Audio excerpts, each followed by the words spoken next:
예, 안녕하십니까. 제가 어린 시절에 배웠던 밥상머리 교육은 밥상에서 쉿! 조용히 하는 것이었습니다. 아마 여러분들도 이제 크게 다르진 않을 겁니다. 도대체 이런 침묵의 밥상 어디에서 시작됐을까요? 제가 이런 질문을 하면 많은 분들이 조선시대 유교 때문이다 그런 얘기를 많이 합니다. 정말 그럴까요? 그래서 저는 조선시대 유교의 키트를 다진 세종의 밥상을 추적해봤습니다. 그리고 세종실록에서 이런 기록을 찾았습니다.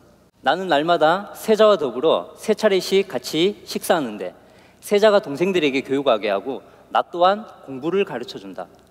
그렇게 바빴던 세종이지만 하루 3번 꼬박꼬박 자녀들과 식사하면서 대화와 토론으로 밥상머리 교육을 했습니다. 제가 찾아보니까 일반 양반들도 크게 다르진 않았습니다. 그런데 이렇게 좋은 밥상머리 교육의 전통과 문화가 어디에서 왜 단절되었을까요? 저는 그것을 추적을 하다가 답을 찾았습니다. 바로 일제 식민지 정책 때문이었습니다. 조선 총독부는 이런 명령을 내립니다. 일본어의 가정화를 위해 학부모에 대한 일본어 강습을 장려할 것, 조선인의 가정을 교화하는 것은 곧 전 사회를 교화하는 것이니 이렇게 해야 비로소 저들과의 감정적 융합이 영구히 될 수 있다. 일본은 밥상머리 교육이 얼마나 중요한지 꿰뚫어 보고 있었습니다. 그래서 한국의 부모들에게 집에서 일본어로 말할 것과 자녀들에게 일본어를 가르칠 것을 명령했습니다. 당연히 집에서 밥상에서 침묵이 길어질 수밖에 없었죠. 두 번째, 일본은 법령을 통해 가지고 명심보감, 사서상경 등 우리가 인문학을 가르치던 서당을 모조리 폐쇄시켜버렸습니다. 인문학의 실을 말려버린 것입니다. 그리고 일본은 그곳에 주입식 교육을 하는 학교를 세웠습니다. 그곳에서는 시키면 시킨 대로 자기 의견을 말하지 못하게 하는 주입식 교육이 깊숙하게 뿌리를 내리기 시작했습니다. 그 결과 아직까지 우리의 밥상에서, 우리의 교실에서 침묵이 흐르고 있는 것입니다. 정말 무서운 일이지 않습니까? 사람들은 제게 묻습니다. 밥상머리 교육이 뭔가요? 밥상머리 교육은 부모와 아이가 지혜를 나누는 최고의 교육입니다. 밥상에서 질문과 대화가 오고 가는 유대인들을 한번 볼까요? 기원전 63년 로마가 이스라엘을 정복합니다. 그리고 그 땅에 살던 유대인들을 강제 이주시켜버리죠. 이 사진은 당시 2000년 전에 우간다로 건너온 유대인들의 후손들입니다. 2000년이 흐르면서 외모는 완전히 흑인으로 바뀌었죠. 하지만 2000년이 흐른 지금까지도 뼛속 깊이 유대인의 정체성을 보존하고 있습니다. 그들에게 물었습니다. 2000년 동안 그렇게 정체성을 지킨 힘이 어디에서 나옵니까? 그들은 이렇게 얘기했습니다. 지혜 기반의 밥상머리 교육 때문입니다. 유대인의 밥상머리 교육과 침묵을 지키는 한국의 밥상머리 교육, 이 차이가 오늘날 어떤 결과를 만들어냈습니까? 단적으로 한국인은 노벨상 1개, 유대인은 노벨상 230개가 넘습니다. 우리가 인구가 훨씬 많고 공부 시간이 훨씬 긴데도 말이죠. 저 또한 몇 년 전까지 아이들과 밥을 먹으면서 침묵을 지켰습니다. 그런데 변화가 생겼죠. 주말 부부를 직장 때문에 하게 되었습니다. 아이들과 사이는 더 멀어졌죠. 특히 첫째 딸 지유와 사이가 좋지 않았습니다. 왜냐하면 저는 성격이 아주 급합니다. 근데 우리 지유는 성격이 느긋하고 차분합니다. 제가 무언가를 물어보면 지유는 곰곰이 생각하다가 하나, 둘, 셋, 넷, 다섯 아주 천천히 답을 하곤 했습니다. 성격 급한 저는 그걸 참지 못하고 야! 빨리빨리 대답하라고! 이렇게 소리를 빽빽 질렀습니다. 당시 저의 직업은 유아교육과 교수였습니다. 저는 학교에 가면 유아교육과 학생들에게 얘들아, 부모 교육이 아주 중요하단다 이렇게 얘기를 하곤 했죠. 맞습니다. 저는 이중인격자였습니다. 어느 날 지우가 학교에서 공개 수업을 한다는 거였습니다. 저는 시간을 내어 참석을 했습니다. 선생님이 질문을 하니까 아이들이 너도 나도 손을 들고 답하기를 원했습니다. 그런데 지우만 손을 안 들더라고요. 그날 밤 아내와 대판 싸웠습니다. 저는 나쁜 남편, 나쁜 아빠였습니다. 그러던 어느 날 저는 지우의 영어학원 숙제 공책에서 이걸 발견하게 되었습니다. 영어는 싫지만 해야 하는 거 유유. 영어는 꿀잼이 절대 아니야. 여기 온 걸 환영하지 않아. 나도 싫어하는 곳이거든. 간단한 메모를 기록해요? 싫어요. 바른말 고운말 사용은 싫어요. 지우의 마음속에는 이미 불덩어리가 자리 잡고 있었습니다. 그래서 저는 제가 스스로 변해야 된다고 생각을 했습니다. 그래서 큰맘 먹고 아버지 학교에 자진 입소를 했습니다. 그곳에서 며칠 동안 펑펑 울면서 제 자신을 반성을 했습니다. 그런데 말입니다. 약발이 딱 일주일. 이건 아니다. 그래서 저는 부모교육 강좌, 관련 책, 관련 논문들을 샅샅이 뒤져보면서 공부를 했습니다. 그리고 한 가지 깨닫게 되었죠. 한국에는 체계적인 밥상머리 교육이 없구나. 그러면 내가 스스로 만들어야지. 그런 생각을 했습니다. 그리고 저는 세계 대통령들, 리더들, CEO들이 매일 아침에 하는 종이신문 보기에 주목을 했습니다. 그리고 저는 주말 부부를 했기 때문에 매주 주말에 집에 가게 되면 아이들과 토요일 아침밥을 먹고 나서 신문을 짧게 읽고 대화를 나누기 시작했습니다. 이게 초창기 때의 사진입니다. 우리 지우의 눈빛을 보십시오. 매우 날카롭지 않습니까? 이때는 아이들도 어색했고 저도 굉장히 어색했습니다. 그런데 포기하진 않았습니다. 그렇게 3개월이 지났을 때였습니다. 지우가 제게 오더니 이렇게 얘기했습니다. 아빠, 토론하자. 저는 정말 기뻤습니다. 2년이 훌쩍 지난 지금 매주 주말에 1시간씩 집중 대화와 토론을 하는 것은 우리 집의 문화로 자리 잡았습니다. 그 2년 사이 어떤 일이 있었는지 궁금하시죠? 한번 보겠습니다. 자, 이것은 우리 둘째 아들 찬유가 9살 때입니다. 밥상머리 교육을 한 지 6개월이 지났을 때죠.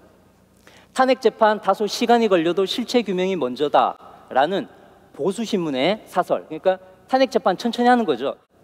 이걸 읽고 나서 우리 가족은 대화를 나눴습니다. 그리고 마지막에 우리 찬유는 제목을 바꿨습니다. 탄핵 재판 빨리 해야지 쯧쯧쯧. 고맙습니다. 자, 그리고 이거는 우리 지우가 밥상머리 교육을 한 지 1년이 지났던 시점입니다. 신문에는 이런 기사가 있었어요. 맥주 덕후, 그러니까 맥주를 아주 좋아하는 청년이 맥주 만들기 대회 나가서 1등을 하고 창업까지 한 그런 이야기였습니다. 우리 가족은 이걸 보면서 같이 대화를 나눴고 마지막에 지우는 마인드맵을 그리면서 자기 이야기를 하기 시작했습니다. 자기의 취업, 진로에 대해서 이야기를 하기 시작했죠. 그때 저는 깨닫게 되었습니다. 집에서 이렇게 아이들과 진로 코칭이 되는 거였구나 라는 것을 알게 되었습니다. 그리고 이것은 우리 가족이 행복에 관한 짧은 기사를 읽고 도대체 행복의 조건은 무엇인지 대화를 나누면서 각자 마인드맵을 그린 것입니다. 밥상머리 교육을 한 지 9개월이 지났을 때였습니다. 지우가 어느 날 제게 오더니 이렇게 얘기했습니다. 아빠, 학원 그만둘래. 자기가 그렇게 싫어하던 영어학원을 그만두고 집에서 EBS로 혼자서 공부를 하겠다는 것이었습니다. 그래서 저는 제안서를 써오라고 했습니다. 그래서 지우는 제안서를 써왔어요. 영어학원 장점, 영어학원 단점, EBS 장점, 단점. 지우는 영어학원 단점으로 이렇게 얘기했습니다. 공부 잘하는 애와 못하는 애를 좀 차별한다. 잔소리가 좀 귀에 거슬린다. 쉬는 시간이 5분밖에 없다. 그렇게 영어학원을 끊었습니다. 1년이 훌쩍 지난 지금 지우는 해리포터 영어책을 즐기면서 읽고 있습니다. 누가 시킨 것도 아닌데 말이죠. 공부 욕심이 없던 지우가 집에서 혼자 공부하면서 공부 욕심이 부쩍 늘었습니다. 딱 한 달 전에는 저한테 오더니 아빠, 수학학원 보내줘 이렇게 얘기했습니다. 그래서 제가 절대 안 된다 그랬습니다. 왜냐하면 제가 몇 권의 책을 냈는데 거기에는 우리 아이들은 학원 다 끊고 집에서 공부하면서 성적이 늘었다 이렇게 잔뜩 자랑을 해놨는데 그건 이제 빼도 박도 못하잖아요. 그래서 절대 안 돼 라고 얘기했죠. 제가 이런 얘기를 하면 많은 분들이 밥상머리 교육의 비법을 좀 알려달라고 합니다. 그래서 가장 중요한 3가지를 알려드리겠습니다. 첫 번째, 아이가 질문을 하면 답을 하지 마십시오. 다시 질문을 하십시오. 대부분의 한국 부모들은 아이가 질문을 하면 자세하게 답을 알려줍니다. 그 순간 아이의 생각과 호기심이 중단됩니다. 그래서 아이가 질문을 하면 스스로 답을 찾을 수 있도록 다시 질문으로 도와주십시오. 두 번째, 당연하고 근본적인 질문을 자주 하십시오. 가족이란 무엇인가? 스마트폰은 정말 스마트한가? 이런 당연한 질문을 통해서 아이가 깊게 생각하는 습관을 들이는 것이죠. 유턴은 사과가 땅으로 떨어지는 그 당연한 현상을 보고 만륜력의 법칙을 발견했습니다. 모든 위대한 발명, 모든 위대한 발견은 당연한 질문에서 시작되었습니다. 세 번째, 부모와의 일과 고민을 자세하게 알려주십시오. 그러면 아이도 자기 이야기를 꺼내놓기 시작합니다. 그렇게 서로 이해하고 소통하는 것이죠. 어느 날 찬유가 신문에서 봤는데 주택대출 금리가 오른다는데 이게 무슨 말이냐며 제게 물어왔습니다. 저는 그 얘기를 하면서 우리 집 대출금이 7천만 원이고 금리가 올라서 힘들다, 고민이다, 이런 얘기를 했죠. 그리고 2달이 지났습니다. 우연하게 찬유와 직업 이야기를 하게 되었습니다. 제가 물었습니다. 찬유야, 너 나중에 직업 가지면 돈 벌어서 뭐 할 거니? 찬유는 대출금부터 갚을 거야, 이렇게 얘기했습니다. 그래서 제가 그 다음 뭐 할 건데?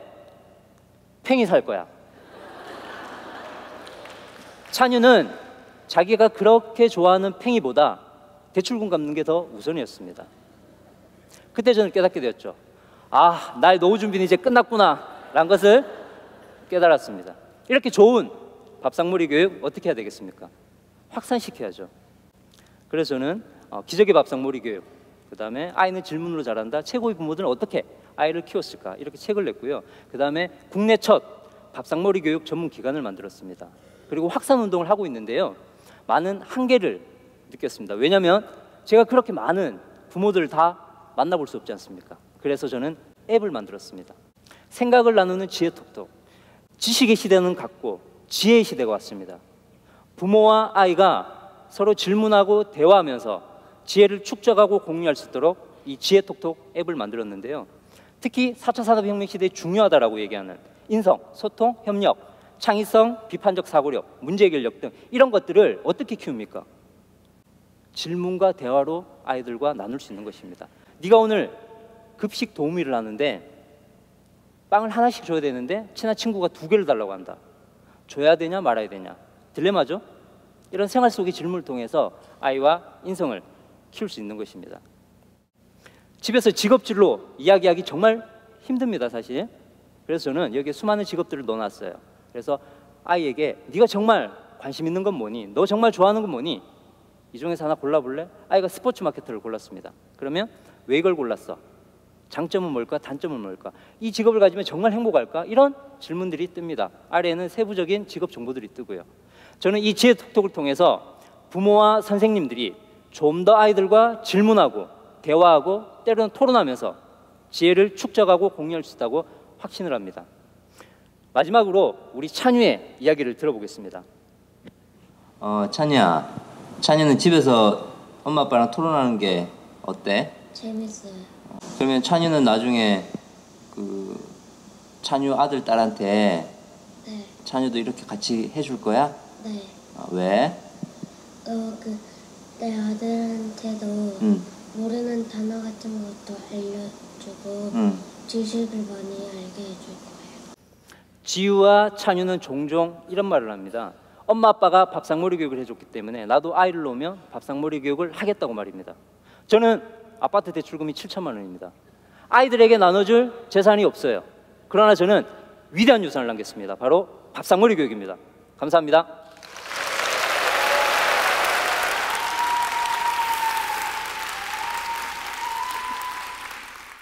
지식을 나누고 성장을 합니다. 경기도 지식캠퍼스.